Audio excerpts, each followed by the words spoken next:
사랑하는 성도 여러분, 오늘 우리가 함께 읽은 복음 마가복음 1장 9절부터 15절 말씀은 예수님의 공생애가 본격적으로 시작되는 장면입니다. 마가는 다른 복음서들과 다르게 예수님의 탄생 이야기나 족보를 길게 설명하지 않았습니다. 곧장 하나님의 아들 예수 그리스도의 복음의 시작이라고 선언하며 이야기를 시작합니다. 마가는 처음부터 분명히 말하고 싶어합니다. 복음은 어떤 사상이나 교훈이 아니라 하나님께서 실제로 이 땅에 오셔서 행하신 구원의 사건이라는 것입니다. 우리는 흔히 복음을 설명하려고 합니다. 정리하고 체계화하고 이해시키려 합니다. 물론 그것도 필요합니다. 그러나 성경은 우리에게 먼저 이렇게 말합니다. 복음은 이해하기 전에 받아들여야 할 사건이고 설명하기 전에 믿어야 할 은혜라는 것입니다. 마가복음의 시작은 우리에게 복음을 머리로 정리하기 전에 마음과 삶으로 받아들이라고 요구합니다. 그때에 예수께서 갈릴리 나사렛으로부터 와서 요단강에서 요한에게 세례를 받으시고, 이 짧은 문장은 너무 익숙해서 우리가 쉽게 버릴 수 있습니다. 그러나 이 문장 안에는 기독교 신앙 전체를 뒤흔들 메시지가 있습니다. 예수님은 갈릴리 나사렛에서 오셨습니다. 갈릴리는 동방입니다. 정치적으로도 종교적으로도 중심이 아닙니다. 나사렛은 그 갈릴리 안에서도 별 볼 일 없는 동네였습니다. 사람들의 기대가 없는 곳이었습니다. 거기서 무슨 선한 것이 나겠느냐고 말이 자연스럽게 나오는 것이었습니다. 그런데 하나님의 아들 예수 그리스도는 바로 그곳에서 오셨습니다. 이것은 우연이 아닙니다. 하나님은 의도적으로 중심이 아닌 곳을 택하셨습니다. 사람들의 시선이 집중되지 않는 자리를 택하십니다. 왜냐하면 복음은 인간의 자랑이 아니라 하나님의 은혜이기 때문입니다. 만일 복음이 화려한 자리에서 시작되었다면 우리는 이것을 인간의 업적으로 오해할지도 모릅니다. 그러나 하나님은 가장 낮은 자리에서, 가장 보잘것없는 자리에서 구원을 시작하심으로써 구원의 전적으로 은혜임을 드러내십니다. 예수님은 요단강으로 내려오십니다. 요단강은 회개의 자리입니다. 죄를 고백하는 사람들이 들어가는 물입니다. 요한의 세례는 분명히 회개의 세례였습니다.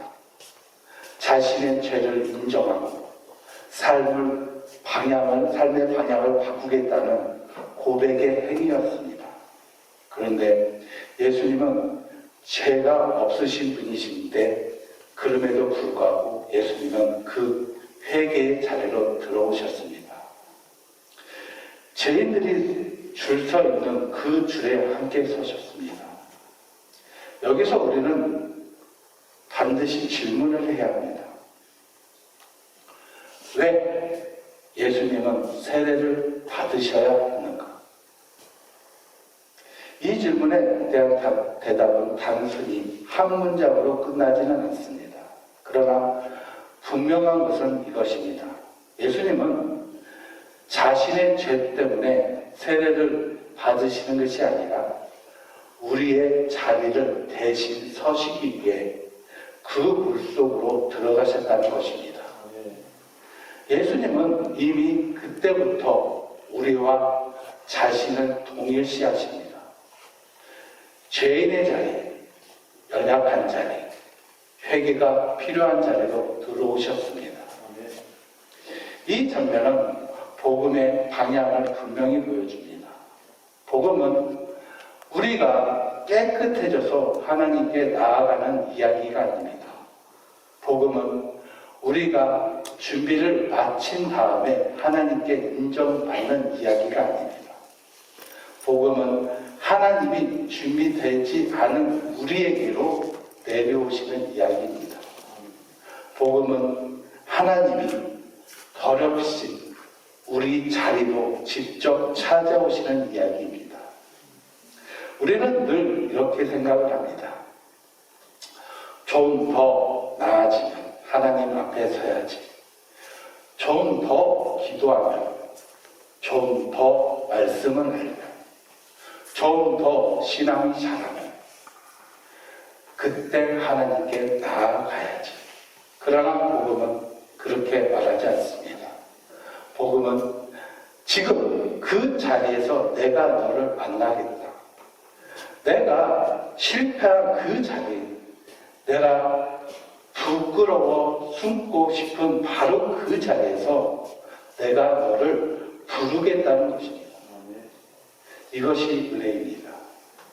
이것이 복음입니다. 예수님이 물에서 올라오실 때 놀라운 일이 일어납니다. 하늘이 갈라집니다. 이 표현은 매우 강렬합니다. 하늘이 살짝 열렸다는 말이 아닙니다. 갈라졌다고 말을 합니다.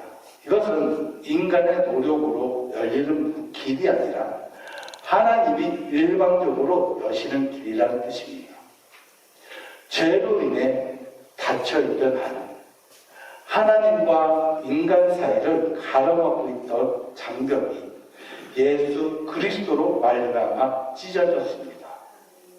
이것이 이후 예수님께서 십자가에서 죽으실 때 성전 휘장이 찢어지는 사건을 미리 보여주는 장면이라기도 합니다. 그리고 성령이 비둘기같이 임하십니다. 비둘기는 연약해 보이는 존재입니다. 공격적이지도 않고 위협적이지도 않습니다. 그러나 성령은 언제나 하나님의 일을 가능하게 하시는 분입니다. 예수님의 사역은 성령의 임재 없이 시작되지 않습니다. 이것은 교회를 향한 중요한 메시지이기도 합니다. 교회는 프로그램으로 살아나지 않습니다. 교회는 전략이나 조직으로 복음을 능력 있게 만들지 못합니다. 교회는 성령께서 역사하실 때 비로소 복음의 능력을 경험하게 될 것입니다. 그리고 하늘에서 음성이 들립니다. 너는 내 사랑하는 아들이다. 내가 너를 기뻐하노라. 이 말씀은 복음의 심장부입니다. 이 음성은 예수님이 어떤 업적을 이루신 뒤에 주어진 보상이 아닙니다. 아직 십자가도 지시기 전입니다. 아직 기적도 시작되지 않았습니다. 아직 사람들에게 인정받기 전입니다. 그런데 하나님은 먼저 말씀하십니다. 내가 너를 기뻐한다. 성도 여러분, 복음은 성취의 결과가 아닙니다. 복음은 관계의 출발입니다. 하나님은 우리에게 무엇을 해내기 때문에 사랑하시는 분이 아니라 사랑하시기 때문에 우리를 부르신 분입니다. 이 사실을 놓치면 신앙은 언제나 불안해집니다. 그러나 이 사실을 붙들면 신앙은 자유로워집니다. 그리고 이 장면은 분명히 보여줍니다. 복음은 삼위 하나님의 역사입니다. 성부는 사랑을 선언하시고 성자는 순종으로 그 자리에 서 계시며 성령은 능력으로 임하십니다. 우리가 복음을 믿는다는 것은 단순히 어떤 교리를 동의하는 것이 아니라 이 삶이 하나님의 사랑 안으로 들어가는 것입니다. 그러나 이야기는 여기서 멈추지 않습니다. 우리가 기대하는 다음 장면은 아마도 형통의 길을 걷는 길일 것입니다. 이제부터 능력이 나타나고 사람들이 몰려들고 사역이 순조롭게 진행되는 장면을 기대합니다. 그러나 성경에는 전혀 다른 이야기를 합니다. 성령이 곧 예수를 광야로 몰아내신지라. 이 말씀은 우리를 당황하게 합니다. 세례에 의한 직후, 하나님의 음성을 들은 직후, 성령의 임재를 경험한 직후에 예수님은 광야로 내려오십니다. 이 장면은 우리의 신앙 환상을 깨트립니다. 복음은 믿으며 인생이 편해진다는 약속이 아닙니다.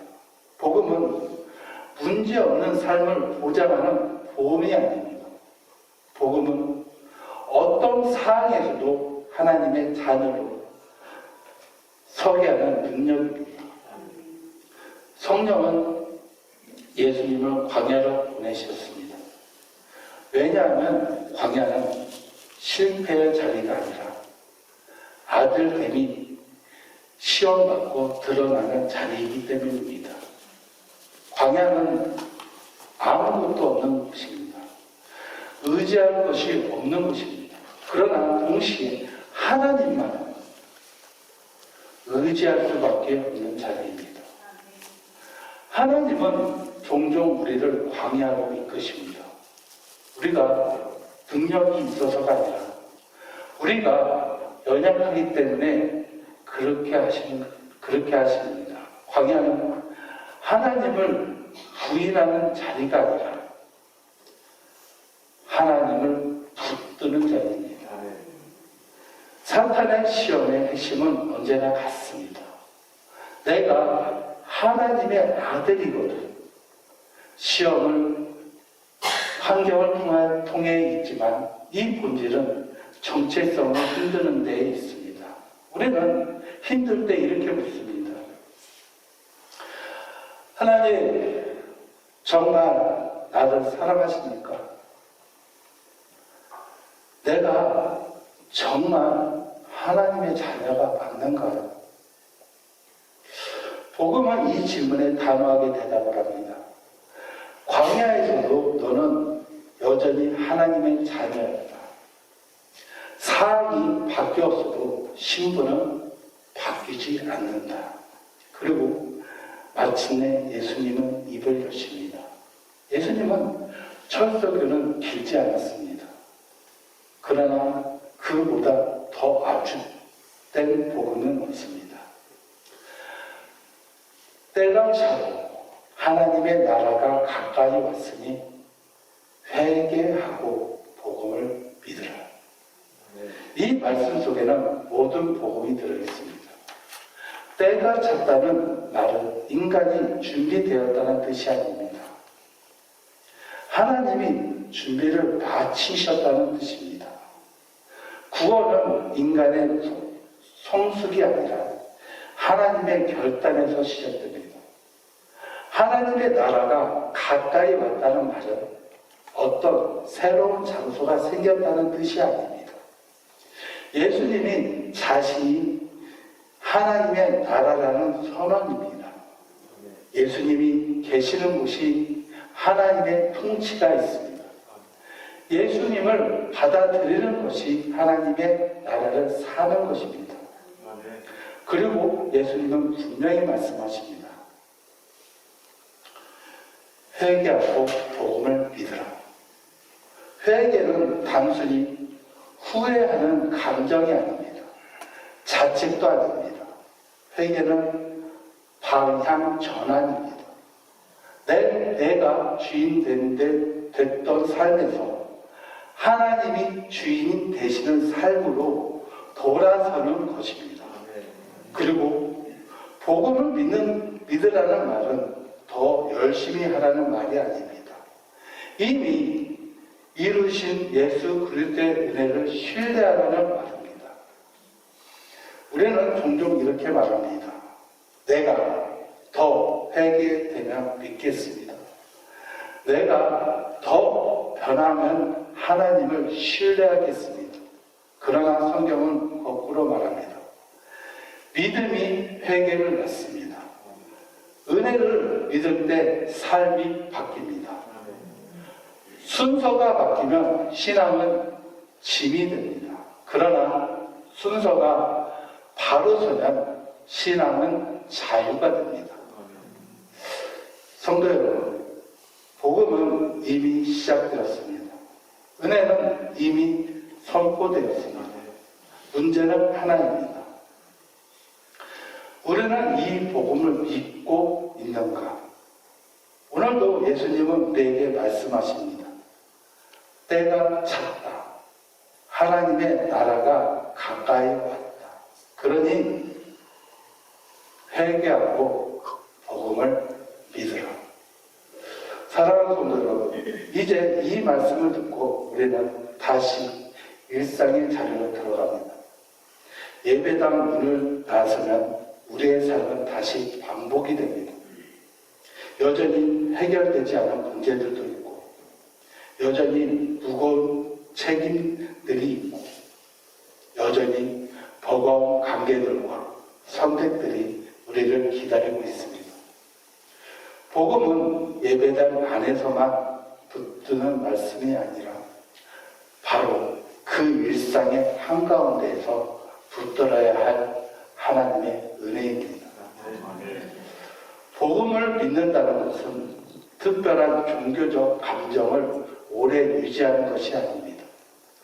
복음을 믿는다는 것은 월요일 아침 다시 시작되는 평범한 하루를 다른 기준으로 살아가는 것이 아닌 것입니다.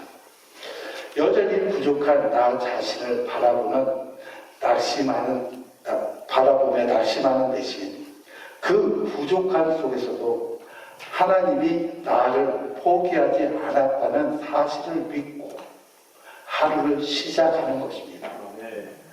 상황이 나아지지 않아 내가 완벽하지 않아도 하나님 앞에서는 나의 신분은 변하지 않는다는 사실을 붙들고 사는 것이 복음을 사는 삶입니다. 복음을 믿는 사람은 실패하지 않는 사람이 아니라 실패 속에서도 다시 하나님께 돌아갈 줄 아는 사람입니다. 넘어졌을 때 스스로 정죄하며 주저앉는 것이 아니라 그래도 나는 하나님의 자녀다라는 고백으로 다시 일어나는 사람이 복음을 믿는 사람입니다. 광야 같은 하루를 살아갈 때 이 시간이 나를 버리신 증거가 아니라 나를 붙드는 과정임을 믿고 한 걸음씩 걸어가는 것이 복음의 삶입니다. 회개는 특별한 날에만 하는 종교 행사가 아닙니다. 회개는 매일의 방향 조정입니다. 내가 다시 나 자신을 중심에 두고 살았음을 깨달았을 때 다시 하나님을 삶의 중심으로 모시는 작은 결단입니다. 말 한마디, 선택 하나, 태도 하나에서 주님, 이 삶의 주인이 제가 아니라 주님이십니다라고 고백하며 방향을 돌이키는 것이 회개의 삶입니다. 복음을 믿는다는 것은 결코 예수님을 삶의 주인으로 모시는 것입니다. 결국 예수님의 삶을 주인으로 모시는 것입니다. 내 인생을 설명하라고 애쓰기보다 내 인생을 주님께 맡기는 것입니다. 모든 것을 이해해서 믿는 것이 아니라 이해되지 않는 순간에도 신뢰하며 살아가는 것입니다. 그래서 복음의 삶은 늘 담대하면서도 겸손하고 자유롭지만 방종하지 않으며 연약하지만 무너지지 않습니다. 사랑하는 성도 여러분, 오늘 예배를 마치고 집으로 돌아가실 때 삶이 갑자기 달라지지는 않을 것입니다. 그러나 한 가지는 분명히 달라질 수 있습니다. 같은 현실을 살아가지만 다른 믿음으로 살아갈 수 있습니다. 같은 문제 앞에서 서 있지만 다른 정체성으로 반응할 수 있습니다. 내가 얼마나 잘하고 있는가가 아니라 그리스도 안에서 내가 누구인가를 붙들고 살아갈 수 있습니다. 오늘도 예수님은 우리에게 말씀하십니다. 특별한 자리에서가 아니라 바로 우리가 살아가는 그 자리에서 말씀하십니다. 때가 찼다. 하나님의 나라가 가까이 왔다.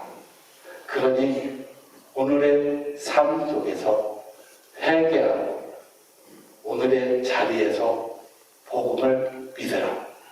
이 복음이 우리의 말이 아니라 우리의 삶이 되기를 바랍니다. 아멘. 강구드리겠습니다. 요람이 나왔는데 아직 가지고 안 가신 분이 계신다고 요람을 가지고 가시라고 그러십니다. 뒤에 있으니까 요람 나온 거 가지고 가시기 바라겠습니다. 기도드리겠습니다. 사랑과 은혜가 풍성하신 하나님 아버지, 오늘 우리에게 말씀으로 찾아와 주시고 복음의 시작이신 예수 그리스도를 다시 보게 하심을 감사합니다.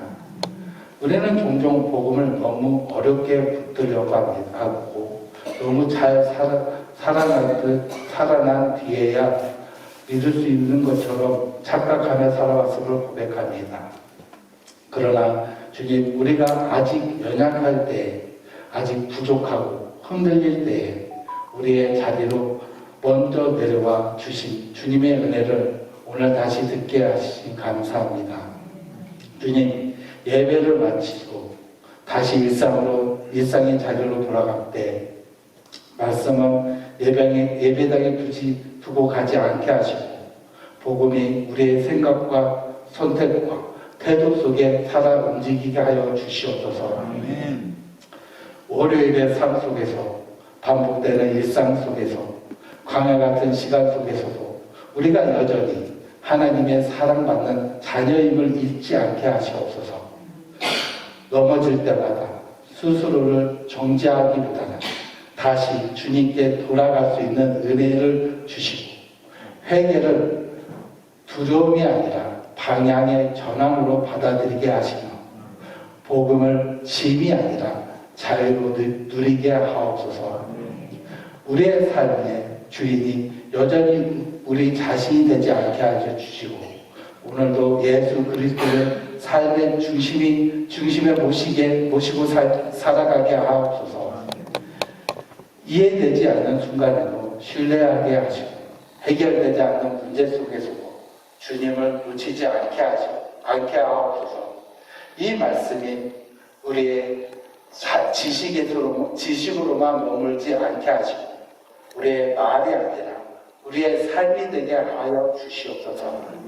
그래서 우리가 있는 자리마다 하나님의 나라가 가까이 왔음을 드러내는 그리스도의 사람으로 살아가게 하옵소서. 이 모든 말씀과 기도를 우리의 복음이 되시는 우리 주 예수 그리스도 이름으로 기도드립니다. 아멘. 이제는 우리 주 예수 그리스도의 은혜와 하나님 아버지의 크신 사랑과 성령의 교통하심이 말씀을 듣고 다시 일상의 자리로 돌아가는 주의 백성이 가정과 일터와 관계와 선택의 모든 순간에 함께하사 복음을 말로만이 아니라 삶으로 믿게 하시고 연약함 속에서도 하나님의 자녀로 살아가게 하시며 광야 같은 날들 속에서도 주님을 놓치지 않게 하시기를 지금부터 영원까지 함께 하시기를 간구합니다. 아멘.